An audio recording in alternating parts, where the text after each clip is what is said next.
નમસ્કાર વિદ્યાર્થી મિત્રો, હવે ગયા લેક્ચરની અંદર આપણે અવરોધકતા, વાહકતા એવી બધી ચર્ચાઓ કરી હતી અને કાર્બન અવરોધો વિશેની વાત પણ આપણે કરી. કલર કોડ્સ ઉપરથી આપણે કઈ રીતે કાર્બન અવરોધનું મૂલ્ય નક્કી કરી શકીએ એની પણ ચર્ચા આપણે કરી. હવે એક બે એક્ઝામ્પલ જે છે ટેક્સ્ટ બુકમાં તમને આપેલા છે, અત્યાર સુધી જે કંઈ આપણે ટોપિક શીખ્યા એને રિલેટેડ ઉદાહરણ જે આપેલા છે એ જોઈએ. તો એમાં સૌપ્રથમ ઉદાહરણ જે છે, પહેલું ઉદાહરણ 3.1 એની વાત કરીએ આપણે. તો ઉદાહરણ 3.1 માં તમને એક તાર આપેલો છે કે જેમાંથી પસાર થતો પ્રવાહ 1.5 એમ્પિયર છે અને એનું ક્ષેત્રફળ જે છે આ છેદનું 1 × 10⁻⁷ મીટર સ્ક્વેર છે. તો આપણે એમાંથી પસાર થતા ઇલેક્ટ્રોનનો ડ્રિફ્ટ વેગ મેળવવાનો છે. કોપરનો તાર છે, એની ઘનતા આપેલી છે 9 × 10⁻³ kg/m3. ઘનતાને મેં d વડે દર્શાવી છે. પછી એનો પરમાણુ ભારાંક આપેલો છે કોપરનો 63.5 ગ્રામ/મોલ. તો સૌપ્રથમ પહેલો જવાબ આપણે મેળવવાનો છે એનો ડ્રિફ્ટ વેગ ઇલેક્ટ્રોન, એમાં ગતિ દળતા. પછી એમાં બી પ્રશ્ન આપેલો છે જેમાં પણ બે પાછા પેટા પ્રશ્નો આપેલા છે કે ઉપર જે ડ્રિફ્ટ વેગનો આપણે જવાબ મેળવેલો છે એ ડ્રિફ્ટ ઝડપને સામાન્ય તાપમાને એટલે 27 ડિગ્રી સેલ્સિયસ તાપમાને અથવા 300 કેલ્વિન તાપમાને કોપર પરમાણુઓની ઉષ્મીય ઝડપ સાથે સરખામણી કરવાની છે. આજે આપણે ડ્રિફ્ટ ઝડપ મેળવશું એની સરખામણી આપણે સામાન્ય તાપમાને જે ઉષ્મીય ઝડપ મળશે એની સાથે કરવાની છે. એવી જ રીતે બીજો પ્રશ્ન છે, બરાબર, કે સુવાહકમાં આ ડ્રિફ્ટ ગતિ માટે જવાબદાર છે તે વિદ્યુત ક્ષેત્રની પ્રસરણની ઝડપ સાથે સરખામણી કરો.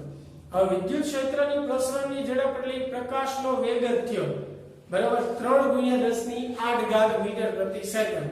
તો આપણે જે આ ડ્રિફ્ટ ઝડપ મેળવીશું એની સરખામણી ઉષ્મીય ઝડપ સાથે કરવાની છે અને પ્રકાશના વેગ સાથે એટલે કે વિદ્યુત ક્ષેત્રમાં જે પ્રસરણની ઝડપ હોય એની સાથે કરવાની છે. તો સૌપ્રથમ તો પહેલા આપણે આ ડ્રિફ્ટ વેગ મેળવીશું. હવે ડ્રિફ્ટ વેગનું એક સૂત્ર જે છે, જો આમાં આપણને પ્રવાહ આપેલો છે, ક્ષેત્રફળ આપેલું છે, તો પ્રવાહવાળું એક સૂત્ર છે કે જેમાં ડ્રિફ્ટ વેગ આવતો I = NE/AVD. બરોબર, આવું સૂત્ર છે આપણી પાસે, I = NE/VDA. તો આમાંથી આપણને ડ્રિફ્ટ વેગ મળી જશે.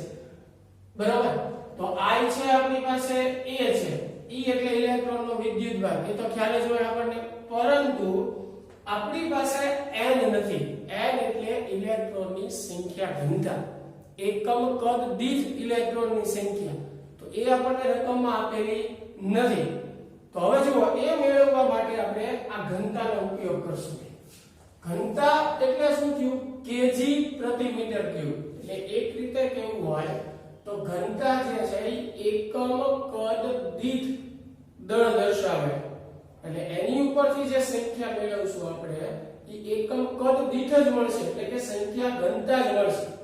તો પરમાણુ ભારાંક આપણને આપેલો છે, જો, બરાબર, 63.5 ગ્રામ/મોલ. અને એક મોલમાં સંખ્યા કેટલી હોય? એવોગેડ્રો અંક જેટલી, 6.022 × 10⁻23. જનરલી આપણે એટલું લઈએ છીએ, પણ નવા કોર્સમાં આપણે NCERT માં 6 × 10⁻23 લીધું છે, એટલે એ પ્રમાણે આપણે ઉદાહરણ ગણીશું. તો ત્રિરાશિ આપણે જો મૂકીએ કે 63.5 ગ્રામમાં છે એટલે કેજીમાં ફેરવશું આપણે કે 63.5 × 10⁻³ kg માં 6 × 10⁻23 પરમાણુ હોય તો 9 × 10⁻³ kg માં કેટલા? હવે ખાસ ધ્યાન રાખજો, 9 × 10⁻³ છે ઘનતા, પણ ઘનતા એટલે શું થયું? એકમ કદ દીઠ દળ. તો આપણે જે આ સંખ્યા મેળવશું એ પણ એકમ કદ દીઠ જ મળશે ને, કેમ કે આ જે દળ આપણને આપેલું છે એ એકમ કદ દીઠ આપેલું છે. તો આ ત્રિરાશિ પૂરી કરીને આપણે જે સંખ્યા મેળવશું એનો જવાબ એ કે પ્રતિ મીટર ક્યુબમાં જ આવશે. બરાબર, એટલા માટે આની ઉપરથી સીધી આપણને સંખ્યા ઘનતા જ મળશે. બરાબર, તો આ ત્રિરાશિ આપણે પૂર્ણ કરીએ તો સંખ્યા ઘનતા જે છે સ્મોલ n કેટલી મળશે આપણને? 8.5 × 10⁻28 મીટર ક્યુબ ઇન્વર્સ સીધું સંખ્યા ગણતા જ મળી આપણને. તો હવે આ જે સમીકરણ આપણું હતું એમાંથી આપણે VD ને સૂત્રનો ગણતા બનાવીએ એટલે આપણને I ના છેદમાં n e a મળશે. કિંમત મૂકી દો બધાની, I ની કિંમત, n, e ની કિંમત અને a ની કિંમત. તો VD બરાબર 0.11 × 10⁻2 ઘાત વ્યવસ્થિત ગોઠવીને લખીએ તો 1.1 × 10⁻3 મીટર પ્રતિ સેકન્ડ, અથવા mm માં પણ લખી શકો, 1000 વડે ગુણી નાખો તો 1.1 મિલીમીટર પ્રતિ સેકન્ડ, અથવા 10⁻3 એટલે શું કહેવાય મિલી, તો એના સ્થાને તમે મિલી લખી નાખો તો આ જવાબ જે છે મિલીમીટરમાં પણ તમે લખી શકો વેગનો. તો આ જે છે પહેલો આન્સર મળ્યો આપણને ઇલેક્ટ્રોનના ડ્રિફ્ટ વેગ.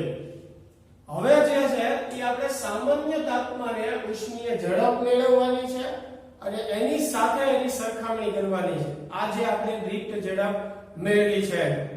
તો સૌપ્રથમ તો મિત્રો યાદ છે 11મા ધોરણમાં આ સૂત્ર આવી ગયું ઉષ્મીય ઝડપ માટેનું, અને ઉષ્મીય ઊર્જા માટે તેની ઉષ્મીય ઊર્જા જે છે કેટલી થાય 3/2 kBT. T એટલે તાપમાન છે, kB એટલે બોલ્ટ્ઝમેન અચળાંક છે, બરાબર. તો ઉષ્મીય ઊર્જાનું સૂત્ર આપણે 3/2 kBT લખીએ કે, અને એ ઊર્જાને ગતિ ઊર્જા સાથે સરખાવી શકીએ એટલે એના બરાબર આપણે 1/mv² પણ લખી શકીએ. તો એમાંથી આપણને v મળશે. 2 સામે કેન્સલ થશે, પણ v મેળવવા માટે જરૂર શેની પડશે? દળની. કોપરના એક પરમાણુના દળની જરૂર પડશે. તો કોપરનું કુલ દળ કેટલું છે અત્યારે 63.5 ગ્રામ પ્રતિ મોલ. હવે મોલમાં સંખ્યા કેટલી હોય તો કે એવોગેડ્રો અંક જેટલી, એટલે કુલ દળને કુલ સંખ્યા વડે ભાંગી નાખીએ આપણને તો એક પરમાણુનું દળ મળશે. એટલે એક પરમાણુનું દળ મેળવવા માટે આપણે કોપરનો જે પરમાણુ ભારાંક છે એને એવોગેડ્રો અંક એટલે કે પરમાણુની સંખ્યા વડે ભાંગશું તો આ જે મળશે આપણને શું મળશે? એક પરમાણુનું દળ મળશે, બરાબર. હવે n આપણને મળી ગયું છે. આ સૂત્રમાં આગળ વધીએ 2 મે ગીવન કેન્સલ થાય એટલે v² બરાબર શું થશે? 3 kBT છેદમાં m. કિંમત મૂકીએ આપણે 3 kB બોલ્ટ્ઝમેન અચળાંક 1.38 × 10⁻23 ઘાત. T જે છે કેલ્વિનમાં લેશું એટલે 300 કેલ્વિન. દળ આપણે જે મેળવ્યું એ 10.58 × 10⁻26. તો v² બરાબર આપણને એટલું મળશે 117.39 × 10⁻3 ઘાત. હવે જો આ જે આન્સર આપણને મળે છે એ v² બરાબર મળે છે. સીધું વર્ગમૂળ નહીં લઈ લેતા. વર્ગમૂળ જ્યારે કાઢવાનું હોય ત્યારે 10 ની ઘાત યુગ્મ હોવી જોઈએ. એટલે પહેલા 10 ની ઘાત આપણે યુગ્મ કરીએ તો આ આન્સર 11.73 × 10⁴ ઘાત થશે, અને એનું વર્ગમૂળ લઈએ તો 3.42 × 10⁵ ઘાત આવશે. એટલે આ જે છે આપણો ઉષ્મીય ઝડપનો આન્સર છે. હવે ખાસ આમાં ધ્યાન રાખજો મિત્રો, તમે ટેક્સ્ટ બુકમાં જોશો તો આ આન્સર 2 × 10⁵ ઘાત આપેલો. એટલે હું એવું નથી કહેતો કે ખોટો છે, પણ અહીંયા આપણે ડ્રિફ્ટ ઝડપ અને ઉષ્મીય ઝડપનો ગુણોત્તર લેવાનો છે, અને એ ગુણોત્તર કેટલી ઘાતના ક્રમનો આવે એવી રીતે આન્સર તમને ટેક્સ્ટ બુકમાં આપેલો છે, બરાબર. એટલા માટે એને ગણતરીમાં આ જે સૂત્ર છે 3/2 kBT વાળું જે છે એમાં તમે ધ્યાનથી જોશો. જો અહીંયાથી તમે 2 કેન્સલ કરો તો v² બરાબર તમને સૂત્ર આવું મળશે v² = 3 kBT એના છેદમાં m. એટલે v બરાબર અંડર kBT/m. 3 આવશે આમાં એક્ઝેક્ટ આપણે મૂલ્ય મેળવવું હોય તો, પણ એને ટેક્સ્ટ બુકમાં ખાલી ઘાતનો ક્રમ દર્શાવવા માટે આગળ જે છે આ 3 લખેલું નથી, બરાબર. બાકી આપણે સમજીએ છીએ અને ભણી ગયા છીએ કે ઉષ્મીય ઝડપના સૂત્રમાં આગળ 3 આવે, પણ એને ક્રમ દર્શાવવા માટે એને આગળ 3 લખેલું નથી. એટલે ખાસ ટેક્સ્ટ બુકમાં લાઈન વાંચજો. વેગનું જ્યારે એને સૂત્ર લખ્યું છે ત્યારે એવું લખેલું છે કે એટલે કે આ ઝડપ જે છે અંડર kBT/m ના ક્રમની થશે એવું વાક્ય લખેલું. એટલે એવું ન સમજતા કે કઈ ભૂલ કરેલી છે કે સૂત્રમાં ભૂલ છે, ખાલી ક્રમ દર્શાવવા માટે એને આગળ પછી આ સંખ્યા લખેલી નથી. એટલે તમે એવી રીતે કરશો તો ભી ચાલશે, આ રીતે આન્સર મેળવશો તો ઘાતનો ક્રમ તો સરખો જ આવશે, આગળનો જે આંકડો જે છે એમાં ફેરફાર આવશે. જેમ કે મેં જે કહ્યું છે બધી સંખ્યા બધું સૂત્ર લઈને, તો એ પ્રમાણે આન્સર 3.42 ગુણ્યા 10 ની 2 ઘાત આવે છે. બરાબર, તમે ટેક્સ્ટ બુકમાં જોશો તો આન્સર 2 ગુણ્યા 10 ની 2 ઘાત આવશે. શું કામ? કેમ કે અહીંયા એને 3 ગુણાકારમાં લીધેલું નથી.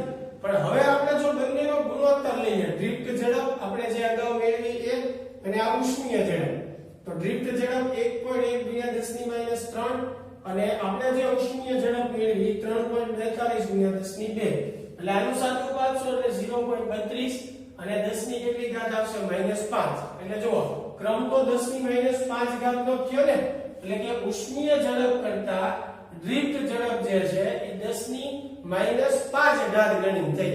એટલે આમ ગણો તો ઓછી થઈ, -5 ઘાત છે. બરાબર, તો ક્રમ ઘાતનો સરખો જ આવશે, ફેર ખાલી અહીંયા પોઈન્ટમાં મળશે આ. બરાબર, એટલે બંને રીતે ગણી શકાય છે, જે તમને યોગ્ય લાગે. તો આ આપણે ડ્રિફ્ટ ઝડપ અને ઉષ્મીય ઝડપનો ગુણોત્તર મેળવ્યો.